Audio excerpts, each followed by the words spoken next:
नमो अरिहंताणं नमो सिद्धाणं नमो आयर्याणं नमो उवज्जायाणं नमो लोय सव्वसाहुणं एसो पंच नमुकारो सव्वपावपणाशनो मंगलाणं च सव्वेसिं पढमं होय मंगलम् अज्ञानातिमिरान्धानां ज्ञानाञ्जनशलाकया नेत्रमुन्मीलितं येन तस्मै श्री गुरवे नमः। तस्मै श्री गुरवे नमः।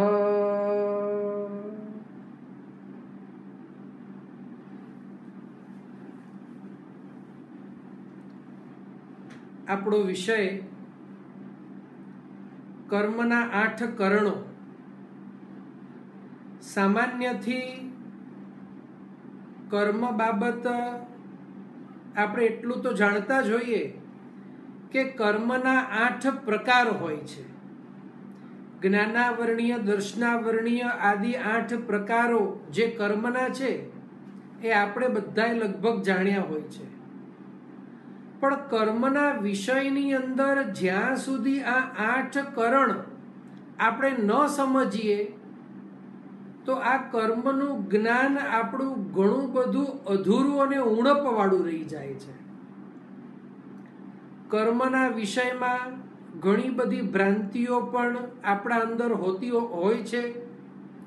જેમ કે આપણા નસીબમાં જે લખેલું હોય તે જ થાય। ત્યાર પછી આવી વાત પણ આપણે ઘણી વખત સાંભળી છે કે નસીબથી વધારે કંઈ મળતું નથી અને નસીબમાં જે નથી એ આપણી પાસેથી વયું જ જવાનું છે। ત્યાર પછી જે વખતે જે કર્મમાં લખેલું હોય નસીબમાં તે થઈને જ રહે। તો આવી ઘણી બધી માન્યતાઓ આપણી અંદર હોય છે કે ના, કે કોઈક વ્યક્તિનું મૃત્યુ થાય તો બસ આનું મૃત્યુ આ સમય લખેલું જ હતું। મૃત્યુને કોઈ ટાળી શકતું નથી। કર્મ જે ઉદયમાં આવવાના છે એને આપણે ટાળી શકતા નથી। આવી અનેક ભ્રાંતિઓ આપણા મગજમાં હોય છે। પણ કર્મ સિદ્ધાંત આવા નથી। કર્મ સિદ્ધાંત જુદા છે। મહાપુરુષો કહે છે અત્યારે આપણે જે ભોગવી રહ્યા છીએ તે અવશ્ય કર્મના કારણે જ છે। પણ જે કર્મ ઉદયમાં આવે તેને ભોગવવા જ પડે તેવો પાછો એકાંત નિયમ નથી। તરત જ વર્તમાનમાં આગળ પાછળ ભોગવવા પડે એ વાત જુદી છે અને બધા જ કર્મ ભોગવવા પડે એવો પણ નિયમ નથી। તો આખી જે કર્મની વ્યવસ્થા છે એ કર્મની વ્યવસ્થાને બારીકાઈથી જાણવી ખૂબ અનિવાર્ય છે। આપણે સામાન્યથી પણ કોઈક વ્યક્તિ સાથે આપણે મળીએ અને કર્મની બાબતમાં જ્યારે વાત થાય અથવા તો આપણા ઘરની અંદર, સમાજની અંદર, કુટુંબની અંદર કે આજુબાજુ કોઈક એવી ઘટના ઘટે તો સામાન્યથી સહજતાથી આપણા મુખથી એવું નીકળી જાય કર્મમાં જે લખેલું હોય એને કોણ ટાળી શકે છે। અને આવા ઘણા બધા પ્રશ્નો આપણા મગજમાં જડમૂળથી બેસી અથવા તો ઉદ્ભવતા હોય અને ઘણી બધી વાતો આપણા મગજમાં બેસી ગઈ હોય કે ના, આ તો કર્મના ઉદયને આપણે ટાળી શકતા નથી ને વિવિધ વાતો છે। પણ જૈન દર્શન આ વાતને સમર્થન આપતું નથી। જો આપણે એમ કહીએ જે કર્મમાં થવાનું હોય એને આપણે ટાળી શકતા નથી તો પછી જ્ઞાની ભગવંતો કહે છે રોડ ક્રોસ કરતી વખતે આંખ ખુલ્લી રાખી આજુબાજુ જોઈને રોડ ક્રોસ કરવાની જરૂર પણ ના પડે। કારણ કે જો કર્મમાં એક્સિડન્ટ થવાનું લખેલું હશે તો રોડ જોઈને ક્રોસ કરીશું તો પણ એક્સિડન્ટ થશે અને કર્મમાં જો એક્સિડન્ટ થવાનું નહીં હોય તો પછી જોવાની જરૂર નથી. તો આવી ઘણી બધી દલીલો આવે અને માટે જ જૈન દર્શન આ વાતને બિલકુલ માન્ય નથી કરતું કે જે કર્મમાં લખેલું હોય તે થઈને જ રહે. અને આ વાતને સમજવા માટે જ્ઞાની ભગવંતોએ કર્મોના 8 કરણો આપણને બતાવ્યા છે. 8 કરણોને આપણે જોઈએ એનાથી પહેલા કર્મ કઈ કઈ રીતે બંધાય છે એ આપણે થોડુંક સામાન્યથી જોઈ લઈએ. આપણે સૌથી પહેલા જોયું કર્મ જે છે એ પ્રકૃતિથી બંધાય, એટલે કર્મ પ્રકૃતિબંધ. આપણે પહેલા પણ વાત કરી, જ્યારે કર્મ બંધાય છે, કર્મ છે શું? કર્મ એક પૂતગલ છે. આ દુનિયાની અંદર ઘણી બધી વર્ગણાઓ છે. એમાં પાછી 2 વર્ગણાઓ એમ કહેવાય, એક ગ્રાહ્ય અને એક અગ્રાહ્ય. ગ્રાહ્ય એટલે આત્મા જે વર્ગણાને ગ્રહણ કરે. કર્મણ વર્ગણા એ ગ્રાહ્ય વર્ગણા છે. સામાન્યથી પૂતગલોથી બનેલી આ વર્ગણાઓ હોય. આત્મા એક કર્મ એ એવી વર્ગણા છે કે જેને આપણો આત્મા ગ્રહણ કરી શકે.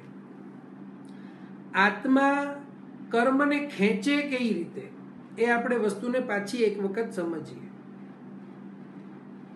આપણે તત્વાર્થાધિગમ સૂત્રના વર્ગોમાં પણ જોયું, 5 કારણોથી આશ્રવ થાય.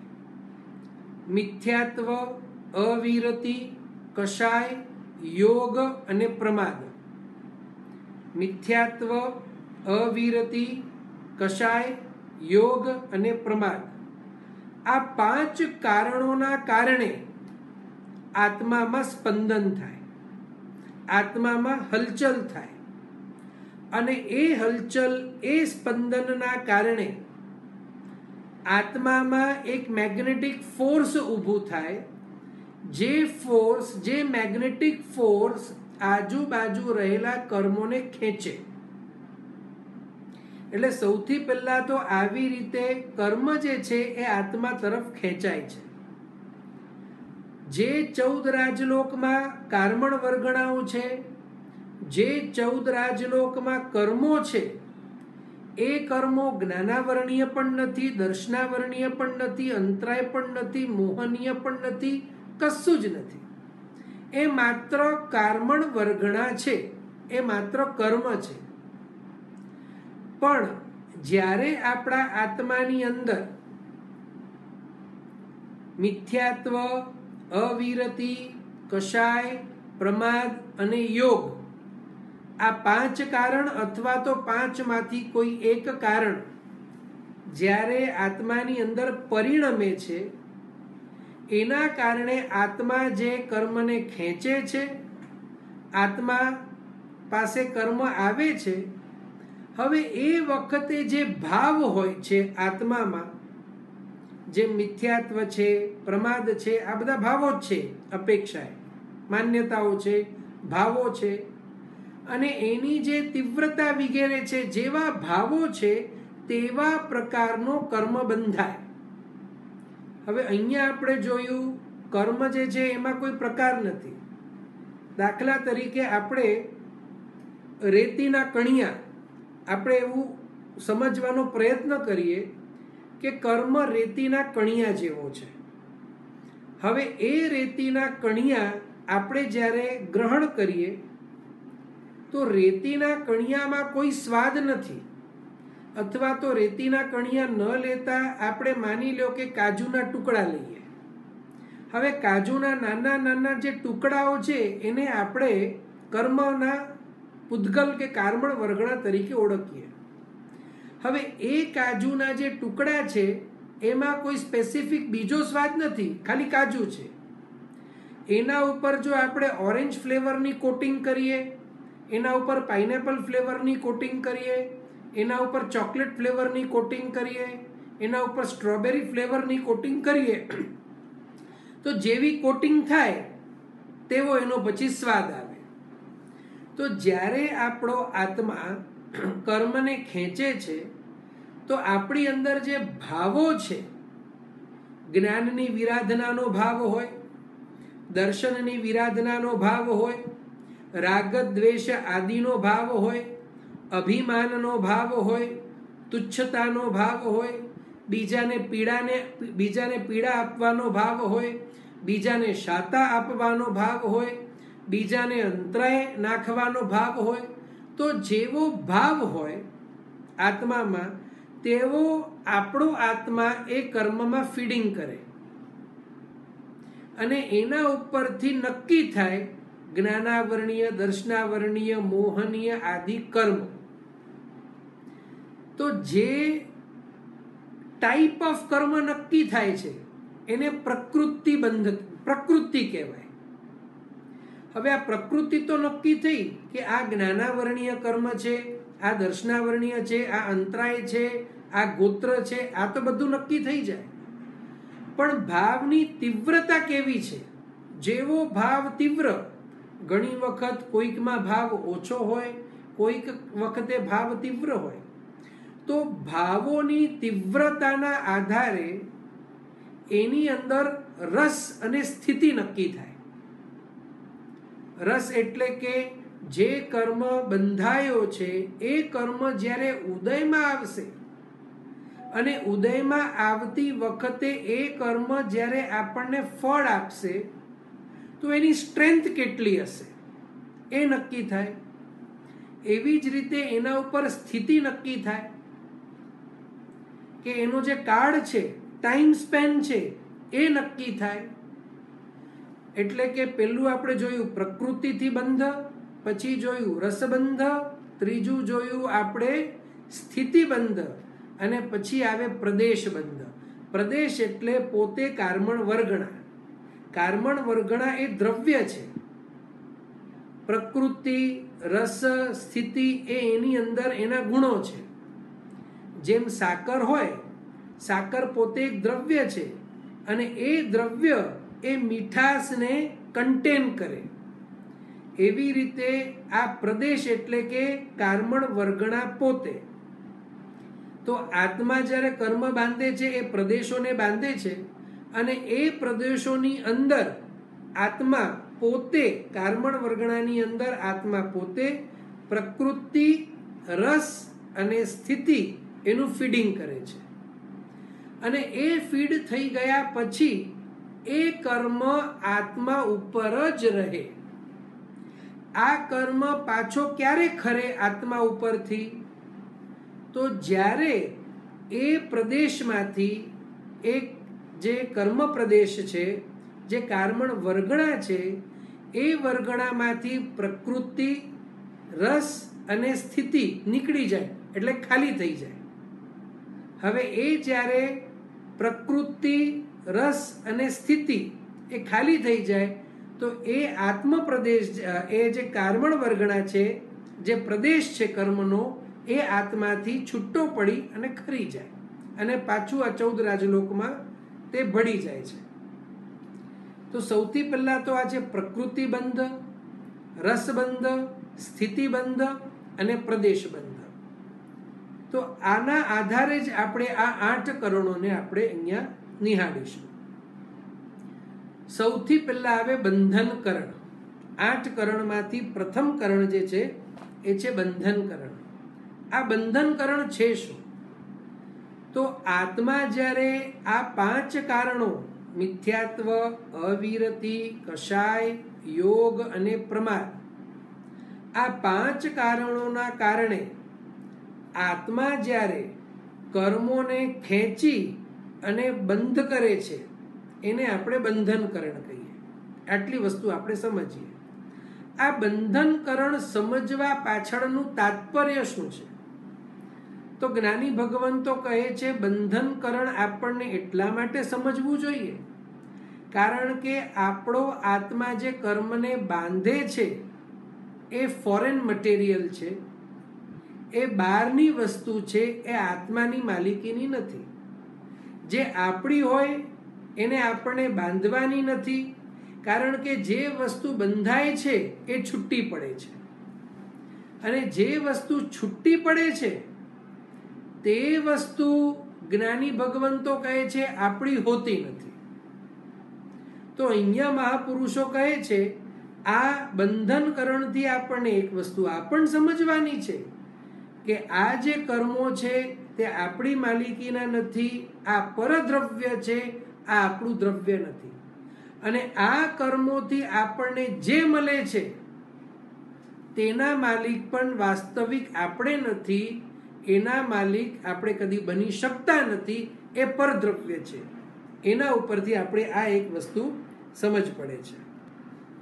તો સૌથી પહેલું આવ્યું તો આ બંધનકરણ. બંધનકરણની અંદર કોઈ ઉદાહરણ આપવું હોય તો એમાં કોઈ વિશેષ ઉદાહરણ આપવાની જરૂર નથી. માત્ર હું એટલું જ કહીશ કે જે પણ આપણે બધા કર્મો બાંધી રહ્યા છીએ એ કર્મને બાંધવાની જે સ્થિતિ છે, જે પ્રોસેસ છે, જે પ્રોસેસમાં પ્રતિ સમય આપણે 8માંથી 7 કર્મો બાંધી રહ્યા છીએ. અત્યારે આપણી વાત કરીએ તો અત્યારે આપણે બધા જ 8 કર્મોમાંથી માત્ર આયુષ્ય કર્મને આપણે છોડી દઈએ, બાકીના જે બીજા 7 કર્મો છે આપણે 7 કર્મો પ્રતિ સમયે each and every fraction of second આપણે બધા જ 7 આયુષ્ય કર્મને છોડી આપણે બાંધી રહ્યા છીએ. તો આ જે કર્મ બંધાય છે પ્રતિ સમય એને બંધનકરણ કહેવાય. ત્યાર પછી બીજું કરણ છે સંક્રમણ કરણ. આ કરણને આપણે થોડુંક સમજીએ. સંક્રમણ એટલે કે સંક્રમિત થવું. સંક્રમિત એટલે કે માઇનસમાંથી પ્લસ થવું, પ્લસમાંથી માઇનસ થવું, એને સંક્રમણ કહેવાય. હવે આ સંક્રમણ કરણ છે શું? મહાપુરુષો કહે છે આપણે જ્યારે 7 કર્મ પ્રતિ સમય બાંધીએ છીએ, હવે એ 7 કર્મમાંથી એક કર્મ છે ગોત્ર કર્મ, એક કર્મ છે નામ કર્મ, એક કર્મ છે વેદનીય કર્મ. આ 3 કર્મ એવા છે જેની અંદર શુભ કર્મો પણ છે, અશુભ કર્મો પણ છે. જેમ દાખલા તરીકે વેદનીય કર્મ છે એમાં અશુભ કર્મ એટલે કે અશાતા વેદનીય કર્મ, શુભ કર્મ એટલે કે શાતા વેદનીય કર્મ. વેદનીય કર્મની અંદર અશાતા વેદનીય કર્મ એટલે કે જે કર્મ આપણને ઉદયમાં આવે ત્યારે આપણને અશાતા, પીડા, કષ્ટ આપે એને અશાતા વેદનીય કર્મ કહેવાય. બીજું આવે શાતા વેદનીય કર્મ. જે કર્મ ઉદયમાં આવે એ વખતે આપણને શાતા આપે, આપણને અનુકૂળતાનો અનુભવ કરાવે, અનુકૂળ સામગ્રી આપે અને ખૂબ આરામ આપે, એને શાતા વેદનીય કહેવાય. તો વેદનીય કર્મમાં શુભ અને અશુભ બે છે, શાતા વેદનીય અને અશાતા વેદનીય. એવી જ રીતે આપણે વાત કરીએ નામકર્મની અંદર. નામકર્મની ટોટલ 103 પેટા ભેદ છે, 103 પ્રકૃતિ છે. એમાંથી શુભ પ્રકૃતિ પણ છે, અશુભ પ્રકૃતિ પણ છે. ત્યાર પછી આવે છે આપણું ગોત્ર કર્મ. એમાં 2 છે, ઉચ્ચ ગોત્ર અને નીચ ગોત્ર. નીચ ગોત્ર એ અશુભ પ્રકૃતિ કહેવાય, ઉચ્ચ ગોત્ર એ શુભ પ્રકૃતિ કહેવાય. હવે આ સંક્રમણ કરણ છે શું? માની લ્યો કે આપણે અત્યારે કોઈ કારણથી કે પૂર્વ ભવમાં આપણે કોઈ કારણથી અશાતા વેદનીય કર્મને બાંધ્યો, નીચ ગોત્રને બાંધ્યો અને અશુભ નામ કર્મને બાંધ્યો.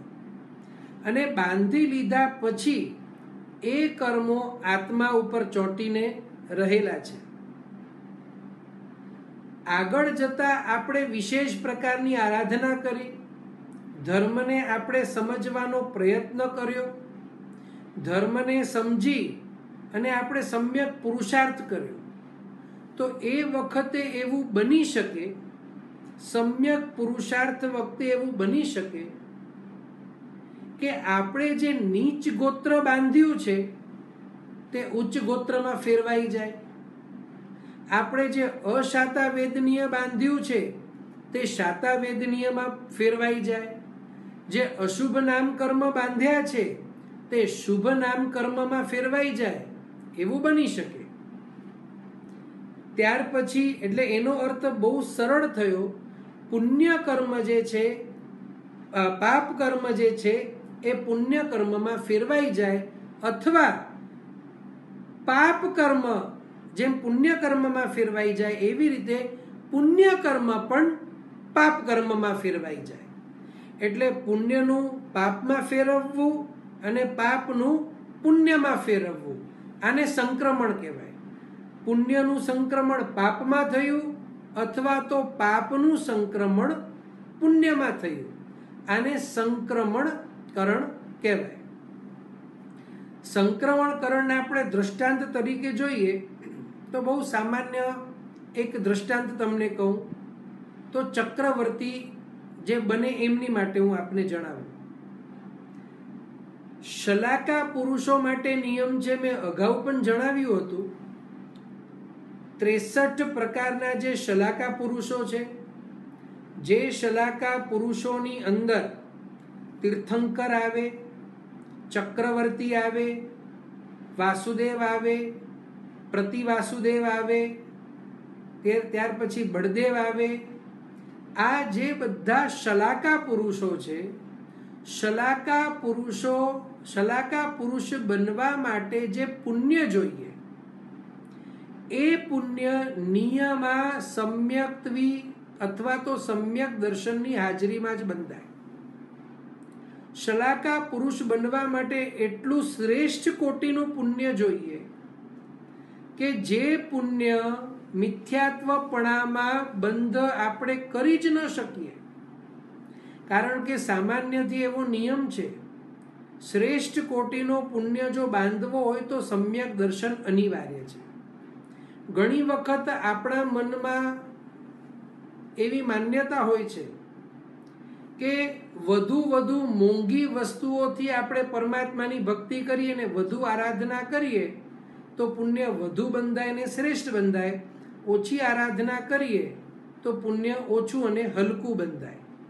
પણ જ્ઞાની ભગવંતો કહે છે મિથ્યાત્વપણામાં, અને એમાં પણ ગાઢ મિથ્યાત્વી હોય, જે જીવ મોક્ષ માર્ગની બહાર હોય એ વ્યક્તિ ગાઢ મિથ્યાત્વી જે મોક્ષ માર્ગની બહાર છે એવો વ્યક્તિ જો 24 કેરેટ સોનાનું દેરાસર બંધાવે, એ પણ એક નહીં હજારો બંધાવે, અને એમ કરતા એ સમ્યક દર્શન કે મોક્ષ માર્ગ ન પામે, તો જ્ઞાની કહે છે આટલા બધા 24 કેરેટ સોનાના દેરાસર બંધાવ્યા છતાં પણ એ જે પુણ્ય બાંધે તે પુણ્ય તુચ્છ જ હોય. અને આગળ જતા કહે છે એ પુણ્ય નિયમા પાપાનું બંધી જ હોય, એ ક્યારે પણ પુણ્યાનું બંધી હોય નહીં. કારણ કે જ્ઞાની ભગવંતો બહુ સ્પષ્ટતાપૂર્વક જણાવે છે ગાઢ મિથ્યાત્વી ખપ્પે એટલા ઊંચા પ્રકારનો ધર્મ કરે, ખપ્પે એટલા દાન ધર્મ કરે, અબજો ખરબો એનાથી ઉપર નું દાન આપે, અને એ દાનો દ્વારા એ જે પુણ્ય બાંધે, પણ અનુબંધ તો નિયમા પાપનું જ બાંધે. હવે આપણે આગળ વધીએ. કારણ કે ગાઢ મિથ્યાત્વપણામાં અવશ્ય પુણ્ય શ્રેષ્ઠ કોટીનું બંધાય. અને આપણે પહેલા જ વાત કરી કે આ શલાકા પુરુષ બનવા માટે જે પુણ્ય જોઈએ તે શ્રેષ્ઠ કોટીનું જોઈએ, અને નિયમા તે સમ્યક્ત્વપણામાં બંધાય. એટલે આ વાત નક્કી થઈ કે પૂર્વ ભવની અંદર જે પણ શલાકા પુરુષો છે, કદાચ શલાકા પુરુષને વર્તમાન ભવમાં સમ્યક દર્શન હોઈ પણ શકે અને ન પણ હોય. જેમ કે આપણે તીર્થંકર ભગવંતોની વાત કરીએ તો તીર્થંકર ભગવંતો એ પણ શલાકા પુરુષ છે, પણ તીર્થંકર ભગવંતોને એ ભવની અંદર અવશ્ય સમ્યક દર્શન હોય જ. તીર્થંકર જન્મ્યા અને પછી 5 વર્ષ સુધી એમને સમ્યક દર્શન ન હતું કે 6 વર્ષ સુધી ન હતું, આવું ક્યારે ન બને. તીર્થંકર ભગવંતો એમના છેલ્લા ભાવમાં એમને પહેલેથી સમ્યક દર્શન હોય જ. હવે આપણે વાત કરીએ ચક્રવર્તી, વાસુદેવ, પ્રતિવાસુદેવ, તો એમને સમ્યક દર્શન હોય જ એવો કોઈ નિયમ નથી. હા, પણ તેઓ વાસુદેવ, પ્રતિવાસુદેવ અને ચક્રવર્તી તરીકે જન્મ લીધો છે, એટલે પૂર્વ ભાવમાં અવશ્ય એમને સમ્યક દર્શનની પ્રાપ્તિ કરી છે. કારણ કે એના વિના એવું પુણ્ય બંધાય જ નહીં કે તેઓ ચક્રવર્તી, વાસુદેવ કે પ્રતિવાસુદેવ તરીકે જન્મી શકે. હવે આપણે મૂળ મુદ્દા ઉપર આવીએ. જો ચક્રવર્તીની આપણે વાત કરીએ અથવા તો વાસુદેવ, પ્રતિવાસુદેવની વાત કરીએ, તો પૂર્વ ભાવમાં જ્યારે એમને સમ્યક દર્શન હતું એ વખતે અવશ્ય એમને પુણ્ય બાંધ્યું હશે. માટે જ વાસુદેવ, પ્રતિવાસુદેવ અને ચક્રવર્તીના ભાવમાં તેઓ 2, 3 અને 6 ખંડના અધિપતિ બને છે. આ પુણ્યનો ઉદય છે. એના ઉપરથી એ નક્કી થાય છે કે પૂર્વ ભાવની અંદર તેઓએ પુણ્ય બાંધ્યું છે. હવે આપણે વાત કરીએ અનુબંધની. આ વાત થઈ બંધની. બંધ તો પુણ્યનો કર્યો. હવે આપણે વાત કરીએ અનુબંધની. તો સમ્યક દ્રષ્ટિવંત જે જીવ હોય એ જીવને અનુબંધ નિયમા પુણ્યનો હોય. સમ્યક દ્રષ્ટિ જીવ જો યુદ્ધમાં લડાઈ કરે, સમ્યક દ્રષ્ટિ જીવ જો યુદ્ધમાં લડાઈ કરે તો કદાચ બંધ પાપનો કરે, પણ અનુબંધ તો પુણ્યનો જ કરે. આની માટે હું ફરી દ્રષ્ટાંત આપીશ. ભરત ચક્રવર્તી અને બાહુબલી. ભરત અને બાહુબલી આ બંને વચ્ચેનો યુદ્ધ પ્રસિદ્ધ છે, બધાને ખબર છે કે એમની વચ્ચે જે યુદ્ધ હતું તે લગભગ 12 વર્ષ જેટલું આ યુદ્ધ ચાલ્યું. અને શાસ્ત્રકાર ભગવંતો કહે છે આ 12 વર્ષમાં એક પણ એવો વર્ષ નથી, દરેક વર્ષમાં એક પણ એવો મહિનો નથી, દરેક મહિનામાં એક પણ એવો દિવસ નથી, દરેક દિવસમાં એક પણ એવું કલાક નથી, દરેક કલાકમાં એક પણ એવી મિનિટ નથી, અને દરેક મિનિટમાં એક પણ એવી સેકન્ડ નથી કે એ સેકન્ડમાં એમને સમ્યક દર્શન ના હોય. આ 12 વર્ષ ભરત ચક્રવર્તી અને બાહુબલી આ બંનેને કન્ટિન્યુઅસ સમ્યક દર્શનનો ઉદય હતો. બંને સમ્યક દ્રષ્ટિ હતા. યુદ્ધ ચાલી રહ્યું છે. જ્ઞાનીઓ કહે છે એ વખતે એઓએ બંધ પાપનો કર્યો હશે, પણ આ યુદ્ધ જેટલા વર્ષ ચાલ્યું એમાં પ્રતિ સમયે તેઓ અનુબંધ તો પુણ્યનું જ બાંધતા હતા. એટલે સમ્યક દ્રષ્ટિ અનુબંધ પુણ્યનું જ કરે. ચક્રવર્તી વાસુદેવ તરીકે જન્મ લીધો છે એટલે પુણ્યનો અત્યારે ઉદય છે, એટલે પૂર્વ ભાવમાં બંધ પણ પુણ્યનો કર્યો છે નક્કી થયું, અને સમ્યક દ્રષ્ટિ છે એટલે અનુબંધ પણ પુણ્યનો.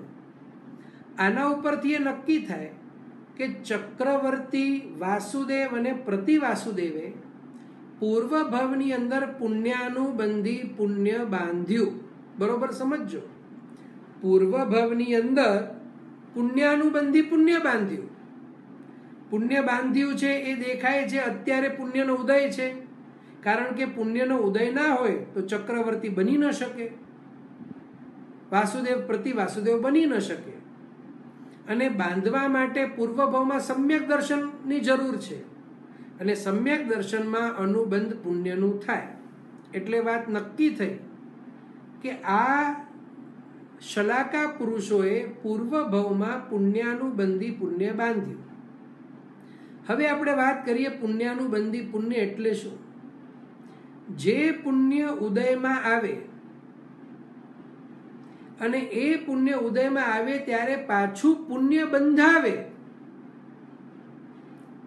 જે પુણ્ય ઉદયમાં આવે અને પાછું પુણ્ય બંધાવે એને પુણ્યાનુબંધી પુણ્ય કહેવાય. જે પુણ્ય ઉદયમાં આવે અને પાપ બંધાવે એને પાપાનુબંધી પુણ્ય કહેવાય. પાપના અનુબંધ વાળું પુણ્ય. બે પ્રકારના પુણ્ય સમજવાના.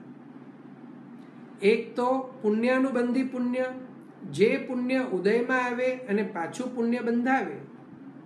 બીજું જે પુણ્ય ઉદયમાં આવે અને પાપ બંધાવે. આનું આપણે દ્રષ્ટાંત લઈએ આના ઉપર તો આપણે ઘણા બધા દ્રષ્ટાંતો લઈ શકીએ. વર્તમાન સમયની અંદર એવા કેટલાક મહાપુરુષો છે જેમની પાસે અઢળક જ્ઞાન છે, જે મહાપ્રભાવક છે, અનેકને તેઓ તારી રહ્યા છે. તો એમની પાસે જે જ્ઞાન છે, એમની પાસે જે પ્રભાવનાની શક્તિ છે એ પુણ્યના આધારે છે. એટલે અત્યારે એમને પુણ્યનો ઉદય છે અને પ્રભાવના આરાધનાનું જે કાર્ય તેઓ કરી રહ્યા છે એનાથી સ્પષ્ટપણે સમજાય પુણ્ય ઉદયમાં છે અને પાછું પુણ્ય બાંધી રહ્યા છે. ઘણા આપણને એવા શ્રેષ્ઠી પણ મળે કે પુણ્યના ઉદયથી એમને અપાર સંપત્તિની પ્રાપ્તિ થાય અને એ સંપત્તિનો વિયોગ ફરીથી એ લોકો ઉચિત કાર્યમાં કરે. એ સંપત્તિનો વિયોગ એવી રીતે કરે કે જેનાથી કેટલાકે લોકોનું આત્મકલ્યાણ થાય. તો એક એવું પુણ્ય છે જે પુણ્ય ઉદયમાં આવે અને પાછું પુણ્ય આપણા હાથેથી કરાવે. બીજી બાજુ આપણે એવા પણ પુણ્યશાળી લોકો જોઈએ છીએ કે વર્તમાનમાં પુણ્ય તો ઘણો ઉદયમાં છે, ઘણું બધું મળ્યું છે, પૈસા પણ અઢળક મળ્યા, ઘર પણ સારું મળ્યું, બહુ મોટું ઘર મળ્યું, 4 BHK 5 BHK, ઘણા બધા હોટલ અને રિસોર્ટની મેમ્બરશીપો હોય એમની પાસે, ઘણી બધી ગાડીઓ હોય, મર્સિડીઝ હોય, BMW હોય ને ઘણી બધી ગાડીઓ હોય, મોટા મોટા બિઝનેસીસ હોય, ઘણી બધી સંપત્તિ હોય, એશો આરામની સામગ્રી ભરપૂર હોય, પુણ્ય પૂરેપૂરો ઉદયમાં હોય. પણ એ પુણ્ય જે એમને ઉદયમાં આવ્યું હોય એનો ઉપયોગ જે છે એ જીવો બરોબર કરતા ના હોય. પૈસાના કારણે અહંકાર ઘણું હોય, પૈસાનો ઉપયોગ પણ મોટે ભાગે કેવી રીતે કરતા હોય તો બિયર બારમાં જઈને ઉડાવે, મોજ શોખમાં ખર્ચો કરે, ફાલતુ ખર્ચાઓ અઢળક હોય, પાપમાં રક્ત હોય, બીજાને દારૂની પાર્ટીઓ આપે. ઇંગ્લિશ દારૂની પાર્ટી બીજાને આપવી એ તો બધાના કામ નથી ને. ખૂબ પૈસા હોવા જોઈએ. પૈસા છે કારણ કે ઉદય પુણ્યનો છે, પણ જે માર્ગે એ પૈસા ખર્ચી રહ્યા છે નવું પુણ્ય બંધાતું નથી. નવું જે બંધાય છે પાપ છે. તો આપણે પુણ્ય બે પ્રકારના જોયા. એક પુણ્ય ઉદયમાં આવે પાછું પુણ્ય બંધાવે, એક પુણ્ય ઉદયમાં આવે પાછું પાપ બંધાવે. એટલે બંનેમાં ક્વોલિટી ફરક છે. પહેલાં તો આના ઉપરથી આપણને આ સમજાય કે આપણે કોઈ પણ શુભ કાર્ય કરીએ છીએ, પુણ્ય બંધાય વાત બરોબર છે, પણ હું જે પુણ્ય બાંધું છું એ કેવો પુણ્ય બંધાય છે? આ પુણ્ય ઉદયમાં જ્યારે ભવિષ્યમાં આવશે ત્યારે મારા હાથેથી પાપ કાર્યો કરાવશે કે ફરી પાછા એવા શુભ કાર્યો કરાવશે કે જેનાથી ફરી પાછું પુણ્ય બંધાય? હવે આ જ્યારે પ્રશ્ન આપણી સામે આવે એટલે આપણે મૂંઝાઈ જઈએ કે કોઈને એવી ઈચ્છા તો હોય નહીં કે ભાઈ એવું પુણ્ય બાંધવું કે ભવિષ્યમાં એ પુણ્ય જ્યારે ઉદયમાં આવે ત્યારે પાપ બંધાય. એવી ઈચ્છા નથી. બધાની ઈચ્છા મોટે ભાગે એવી જ હોય કે હું એવું પુણ્ય બાંધું કે એ પુણ્ય જ્યારે ઉદયમાં આવે તો એ ફરી પાછું પુણ્ય બંધાવે. પણ પ્રશ્ન એ છે આ પુણ્ય બંધમાં જે તફાવત પડે છે, અનુબંધમાં જે તફાવત પડે છે, બે વ્યક્તિ છે, બંને શુભ કાર્ય કરી રહ્યા છે, બંને પુણ્ય જ બાંધી રહ્યા છે. એક વ્યક્તિ પુણ્ય બાંધી રહ્યો છે, બીજો વ્યક્તિ પણ પુણ્ય બાંધી રહ્યો છે, પણ એક વ્યક્તિ અનુબંધ પાપનો કરે છે, બીજો વ્યક્તિ અનુબંધ પુણ્યનો કરે છે.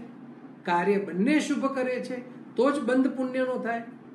અહીંયા આપણને પ્રશ્ન થાય, તો કાર્ય જ્યારે બંને શુભ કરે છે તો અનુબંધમાં તફાવત શા માટે? મને ધ્યાન છે તત્વાર્થાધિગમના જે વર્ગો ચાલતા હતા એની અંદર અમે વાત કરી હતી, પણ 1-2 દિવસમાં આના માટે પણ આપણે ચોખવટ કરીશું. પણ આપણે મૂળ વાત ઉપર આવીએ. આપણે વાત હતા વાસુદેવ, પ્રતિવાસુદેવ, ચક્રવર્તી આદિ, કે પૂર્વમાં સમ્યક દર્શન હોવાના કારણે એમને પુણ્ય બાંધ્યું એવું જે પુણ્યના અનુબંધ વાળું હતું.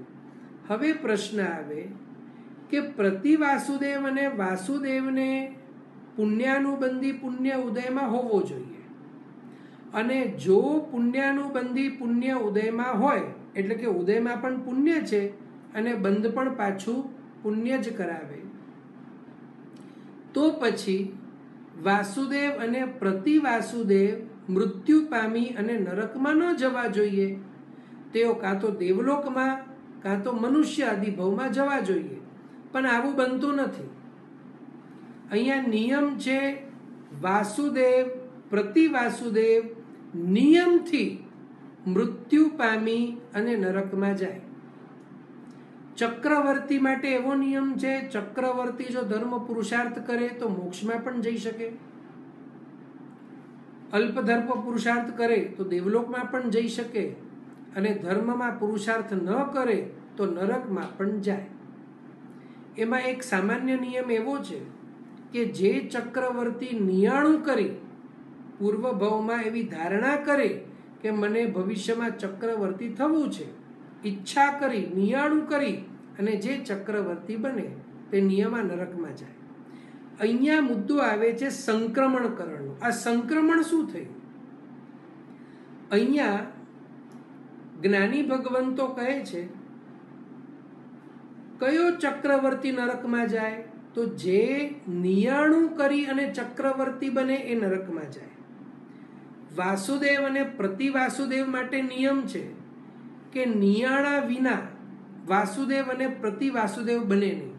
જેટલા પણ વાસુદેવો થયા, જેટલા પણ પ્રતિવાસુદેવો થયા, તે બધા જ નિયાણું કરી અને બન્યા. હવે આ નિયાણું શું છે? નિયાણું એટલે સંસારની ઈચ્છા. આ અંદર જે સંસારની ઈચ્છા જાગી એટલે અવળો પુરુષાર્થ શરૂ થયો, ઊંધો પુરુષાર્થ શરૂ થયો. આ ઊંધું પુરુષાર્થ કરશે શું?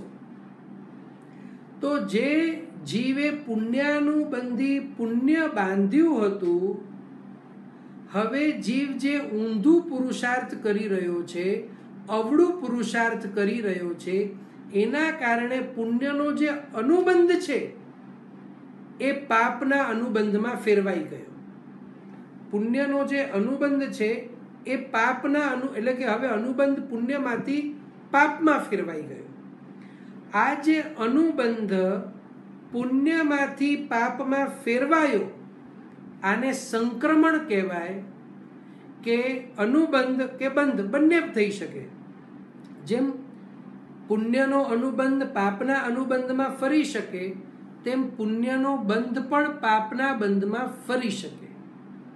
આ પુણ્ય જે પાપમાં ફેરવાયું એને સંક્રમણ કહેવાય, કે પુણ્ય પાપમાં સંક્રમિત થયું. આને કહેવાય સંક્રમણકરણ. એના ઉપરથી એ નક્કી થાય છે કે ઊંધું પુરુષાર્થ કે અવળું પુરુષાર્થ જે છે એ પુણ્યના અનુબંધને પાપના અનુબંધમાં ફેરવી શકે, પુણ્યના બંધને પણ પાપના બંધમાં ફેરવી શકે. તો આ સંક્રમણકરણથી એ પણ નક્કી થાય કે આપણા આત્મા ઉપર અશુભ કર્મ ચોટેલા હોય તો તે અશુભ કર્મ આપણને અશુભ ફળ આપશે જ એવો નિયમ નથી. આપણે જો સારામાં સારી આરાધના કરીએ, આપણે જો સમ્યક દર્શનને પામવા માટે પુરુષાર્થ કરીએ, આપણે જો સમ્યક ચારિત્રને પામવા માટે જો પુરુષાર્થ કરીએ, તો જ્ઞાની ભગવંતો કહે છે આ જે અનુબંધ અને બંધ છે, જે પુણ્ય પાપનો બંધ છે કે પાપનો અનુબંધ છે એ પુણ્યના બંધમાં અને પુણ્યના અનુબંધમાં ફરી શકે તેમ છે. એનો અર્થ એ થયો સૌથી પહેલા તો આપણા કર્મમાં કે આપણે જે એક વખત કર્મ બાંધી લીધા, ઘણા લોકો એવું માને છે કે એક વખત કર્મ બંધાઈ જાય પછી એમાં ફેરફાર થતો નથી, એને પછી ભોગવવું જ પડે. પણ આવું જૈન દર્શન બિલકુલ માન્ય કરતું નથી. જો આપણે બારીકાઈથી વિચારીએ, બંધાયેલા કર્મ જો આપણને ભોગવવા જ પડે, આપ આટલા સમયથી વર્ગો બધા સાંભળી રહ્યા છો બધાને, તો અમુક જો આપને હોમવર્ક આપવામાં આવે કે કાર્ય આપવામાં આવે તો મને લાગે છે અવશ્ય હવે આપ સફળ થાઓ. તો આના ઉપરથી એક વિચાર કરજો, જો બંધાયેલા બધા જ કર્મો ભોગવવા જ પડે એવો નિયમ હોય ને તો કોઈ પણ જીવ ક્યારે પણ મોક્ષે જાય નહીં. કારણ કે કર્મને ભોગવતો જાય એ સમય પાછા નવા કર્મ બંધાતા જાય, એ ભોગવતો જાય બીજા બંધાતા જાય, એ ભોગવતો જાય બીજા બંધાતા જાય, અને આમ કરી આત્મા ક્યારે પણ કર્મ રહિત થાય નહીં. જો આવો નિયમ હોય તો, અને જો આત્મા કર્મ રહિત ન થાય તો કોઈ પણ આત્મા મોક્ષે જાય નહીં. પણ આત્મા કર્મ રહિત પણ થાય છે, આત્મા મોક્ષે પણ જાય છે. એનો અર્થ એ થયો સૌથી પહેલાં તો આપણે જે કર્મ બાંધીએ એ કર્મ આપણને ભોગવવા જ પડે એવો નિયમ જૈન દર્શન બિલકુલ માન્ય કરતું નથી. તો આ છે સંક્રમણકરણ, કે જે આપણે જોયું કે ચક્રવર્તીના ઉદાહરણથી વાસુદેવ અને પ્રતિવાસુદેવ, અન્ય પણ ઉદાહરણો છે અને અન્ય ઉદાહરણો પણ આપણે જોવાનો પ્રયત્ન કરીશું. ત્યાર પછી આવે છે ઉદ્વર્તનાકરણ. હવે આ ઉદ્વર્તનાકરણ શું છે? આ જે આપણે 8 કરણનો અત્યારે વિષય લીધો છે, આ વિષયમાં અમુક પ્રસંગો, અમુક કથાઓ એવી પણ આવશે કે જે કથાની અંદર એકી સાથે સંક્રમણકરણ, ઉદ્વર્તનાકરણ, ત્યાર પછી અપવર્તનાકરણ, જે કરણો છે તે આપણે સ્પષ્ટપણે એની અંદર આપણને દેખાશે. એટલે સૌથી પહેલાં આપણે જોયું બંધનકરણ, ત્યાર પછી આપણે જોયું સંક્રમણકરણ, અને હવે આવે છે ઉદ્વર્તનાકરણ. ઉદ્વર્તનાકરણ એટલે કે ઉદ્વર્તના એટલે કે વધારવું, વધવું. આત્મા આપણે જોયું જે કર્મ બાંધે છે, 4 રીતે કર્મ બાંધે છે: પ્રદેશથી, રસથી, સ્થિતિથી અને પ્રકૃતિથી. હવે આમાં 2 વસ્તુઓ એવી છે કે જેની અંદર વધઘટ થઈ શકે. એક છે રસ અને બીજી છે સ્થિતિ. ઉદ્વર્તનાકરણ એટલે કે વધારવું. દાખલા તરીકે આપણે કોઈક શુભ કાર્ય કર્યું, કોઈ પણ એક એવું શુભ અનુષ્ઠાન કર્યું, અથવા તો કોઈક આપણે શુભ કાર્ય કર્યું.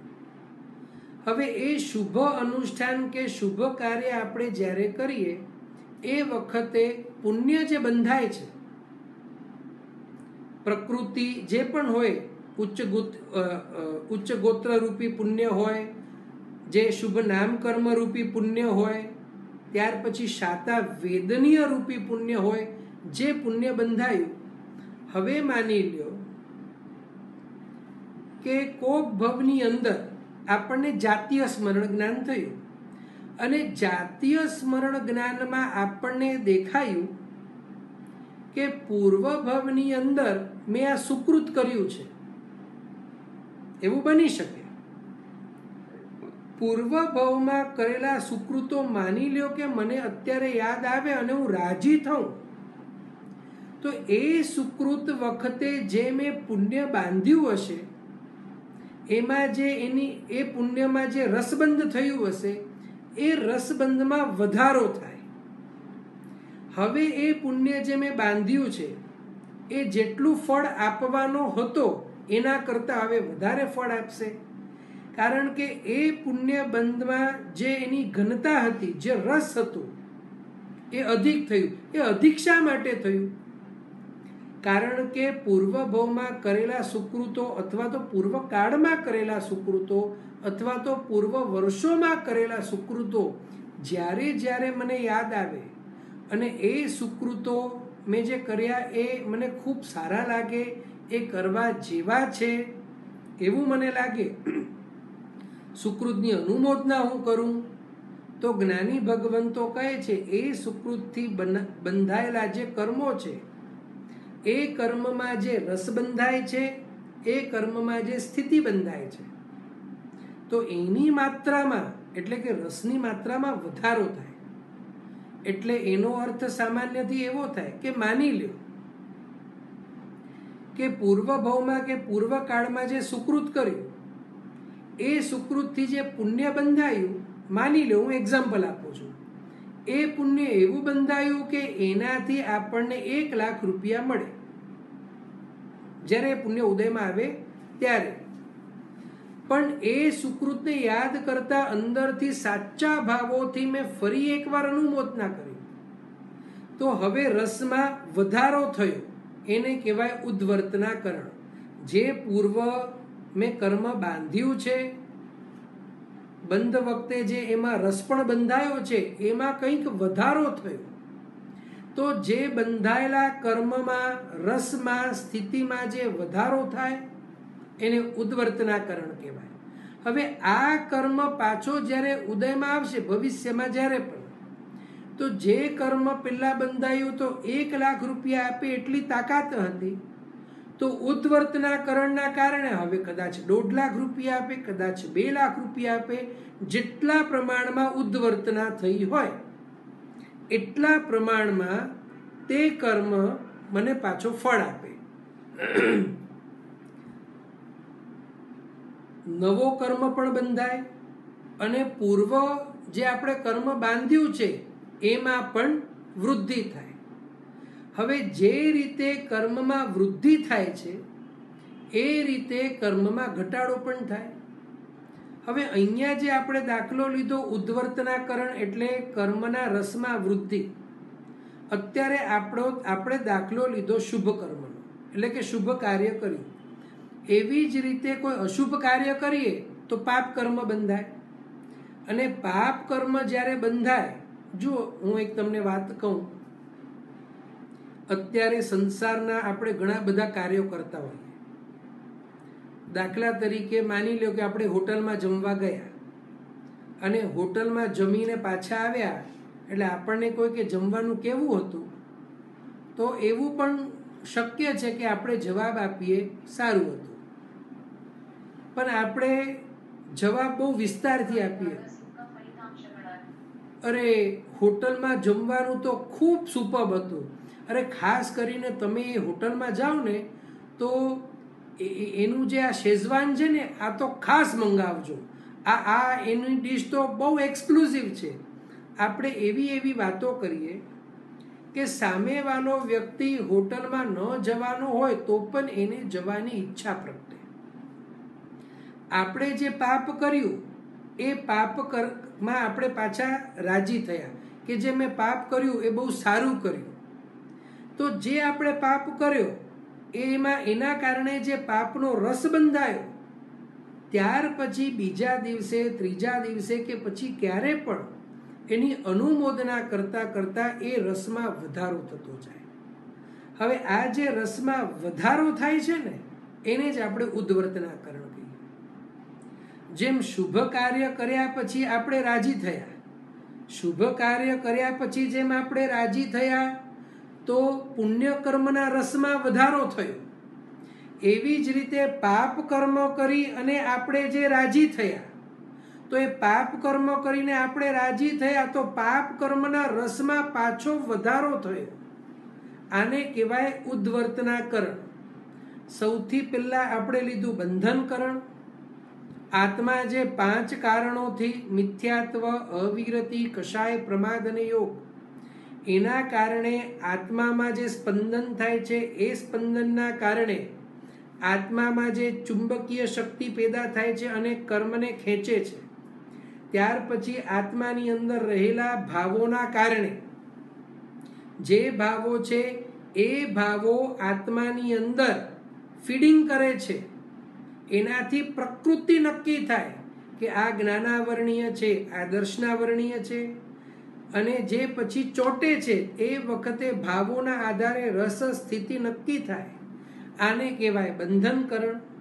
બંધાયા પછી જે શુભ અને અશુભ બે કર્મ બંધાય છે, પાપ કર્મ હોય કે પુણ્ય કર્મ હોય, તો એવા કાર્યો આપણે કરીએ કે પાપ કર્મ પુણ્ય કર્મમાં ફેરવાઈ જાય અથવા તો પુણ્ય કર્મ પાપ કર્મમાં ફેરવાઈ જાય, એને સંક્રમણકરણ કહેવાય. હવે એક સંક્રમણની શક્યતા છે, બીજી શક્યતા, એક તો બંધની શક્યતા છે, બીજી શક્યતા સંક્રમણની છે, ત્રીજી શક્યતા બંધાયેલા કર્મના રસમાં વધારો. પછી તે પુણ્ય કર્મનો રસ હોય કે પાપ કર્મનો રસ હોય, શુભ રસ હોય કે અશુભ રસ હોય, શુભ ફલ આપનારો રસ હોય કે અશુભ ફલ આપનારું રસ હોય, એમાં જે વૃદ્ધિ થાય છે આને કહેવાય ઉદ્વર્તનાકરણ. એટલે આ 3 કરણો આજે આપણે લીધા છે. આ 3 કરણોથી આપણે એક વસ્તુ તો એ સમજ્યા કે આપણે જે કર્મ બાંધ્યા એ કર્મમાં હવે ફેરફાર ન થઈ શકે એવું બિલકુલ નથી. બંધાયેલા કર્મોમાં આપણો આત્મા એ અવશ્ય ફેરફાર કરી શકે છે, કારણ કે કર્મ બાંધવાની શક્તિ પણ આત્મામાં જ છે. જળ ક્યારે કર્મ બાંધી શકે નહીં, ક્યારે પણ નહીં. દાખલા તરીકે આપણાથી માની લ્યો કે કોઈક જીવ મરી જાય, આપણા હાથેથી મચ્છર મરી જાય તો આપણને કર્મ બંધાય. પણ ગુડ નાઇટ જો મચ્છરને મારે તો ગુડ નાઇટને કર્મ ન બંધાય. જો માની લ્યો કે ચોપડી પડવાથી મચ્છર ચોપડી નીચે દબાઈ જાય તો ચોપડીને કર્મ ન બંધાય. જો તમે કચવા છાપ અગરબત્તી આપણે લગાવીએ ને જો મચ્છર મરી જાય તો કચવા છાપ અગરબત્તીને કર્મ ચોટતા નથી. એટલે એક વાત નક્કી થઈ, જળ જે છે જળને કર્મબંધ નથી. કર્મબંધ માત્ર અને માત્ર ચેતનને એટલે આત્માને જ છે. એનો અર્થ એ થયો કર્મ બાંધવાની શક્તિ એ આત્મામાં છે. જેમ કર્મ બાંધવાની શક્તિ આત્મામાં છે તેમ જ્ઞાની ભગવંતો કહે છે કર્મથી વિરક્ત થવાની શક્તિ પણ આત્મામાં જ છે. આત્મા વિભાવ દશાના કારણે કર્મ બાંધે છે. આત્મા વિભાવ દશાના કારણે કર્મ બાંધે છે. એવી જ રીતે આત્મા જેમ જેમ સ્વભાવ દશા તરફ આગળ વધતો જાય તેમ તેમ કર્મથી છૂટો થાય છે. અહીંયા બીજી વાત એ સમજવાની આવે, જો કર્મ બાંધવાની શક્તિ આત્મામાં છે તો જ્ઞાની ભગવંતો કહે છે કર્મોમાં ફેરફાર કરવાની શક્તિ પણ આત્મામાં જ છે. કર્મના રસ વધારવાની શક્તિ પણ આત્મામાં જ છે. કર્મની પ્રકૃતિમાં ફરક કદાચ ન પડે, પ્રકૃતિમાં એટલે કે જ્ઞાનાવરણી દ્રષ્ટાવરણીય ન થાય, પણ નામ કર્મની જે પ્રકૃતિ છે, જે અશુભ પ્રકૃતિ છે તે શુભ પ્રકૃતિમાં ફેરવવાની અથવા તો શુભ પ્રકૃતિને અશુભ પ્રકૃતિમાં ફેરવવાની સંપૂર્ણ તાકાત આત્મામાં છે. હા, પણ એટલું સમજવું, ઉચ્ચ ગોત્ર કર્મ એ અશાતા વેદનીયમાં ન ફેરવાય. ઉચ્ચ ગોત્ર કર્મ નીચ ગોત્રમાં ફેરવાઈ જાય, નીચ ગોત્ર કર્મ ઉચ્ચ ગોત્રમાં ફેરવાઈ શકે. એવી જ રીતે શાતા વેદનીય આપણે અશાતા વેદનીયમાં ફેરવી શકીએ, અશાતા વેદનીય આપણે શાતા વેદનીયમાં પણ ફેરવી શકીએ. તો આજે ફેરવવાની વાત છે, આને જ સંક્રમણકરણ કહેવાય. આ 3 કરણ આજે આપણે જોયા, એના દૃષ્ટાંતો પણ આપણે લઈશું. પણ આ 3 કરણો ઉપરથી એક વાત આપણને સ્પષ્ટ સમજાય. આપણે એમ બિલકુલ હવેથી કહેવું નહીં કે આપણે જે કર્મ બાંધ્યા છીએ એને આપણને ભોગવવા જ પડે, અથવા તો ઘણી વખત મેં સાંભળ્યું છે कि हमारे नसीब में जो लिखा होता है उससे अधिक हमें मिलता नहीं है, અને हमें जो मिला है वो हमसे कोई छीन नहीं पाएगा, અને જો નહીં લખેલું હોય તો છીનવાઈ જશે, તો મારી પાસે રહેશે નહીં. આવું બિલકુલ નથી. અને આ 8 કરણો જે છે એનો આધાર કોની સાથે છે? તો આપને ધ્યાન હોય તો તત્વાર્થાધિગમ સૂત્ર વખતે 5 કારણો લીધા હતા કે આ દુનિયામાં જે ઘટના ઘટે છે એની પાછળ 5 કારણો છે. એ 5 કારણોમાંથી આપણે જોયું, કર્મ આવે છે, પુરુષાર્થ આવે છે, સ્વભાવ આવે છે, નિયતિ આવે છે, અને હજી એક રહ્યું કાળ આવે છે. આ 5 થયા. તો જ્ઞાની ભગવંતો કહે છે કર્મ અને પુરુષાર્થ, બાકીના તો છે જ, પણ માત્ર કર્મ કાર્ય ન કરે, પુરુષાર્થ પણ હોય. પુરુષાર્થ એ કારણ છે. જૈન દર્શન માત્ર કર્મવાદમાં માનતો નથી કે આપણે ખપ્પે એટલું પુરુષાર્થ કરીએ, કર્મમાં જે લખેલું હોય એ જ થાય. ના, બિલકુલ એવું નથી. જૈન દર્શન બહુ સ્પષ્ટતાપૂર્વક કહે છે કે પુરુષાર્થના આધારે, પુરુષાર્થ કરનાર પણ આત્મા છે, આત્મા પુરુષાર્થ વડે કર્મમાં પણ ફેરફાર કરી શકે છે. આ વાત ખૂબ સ્પષ્ટતાપૂર્વક જ્ઞાની ભગવંતો આપણને અહીંયા કહે છે. કોઈને પણ આજ વર્ગ સંબંધી પ્રશ્ન હોય તો આપ પલકભાઈના મોબાઈલ ઉપર મોકલી શકો છો. પલકભાઈના મોબાઈલ નંબર લગભગ આ બધા પાસે છે, મેસેજ પણ પલકભાઈ કરી દે છે. તો આપ પલકભાઈને પ્રશ્ન આપ મોકલાવશો.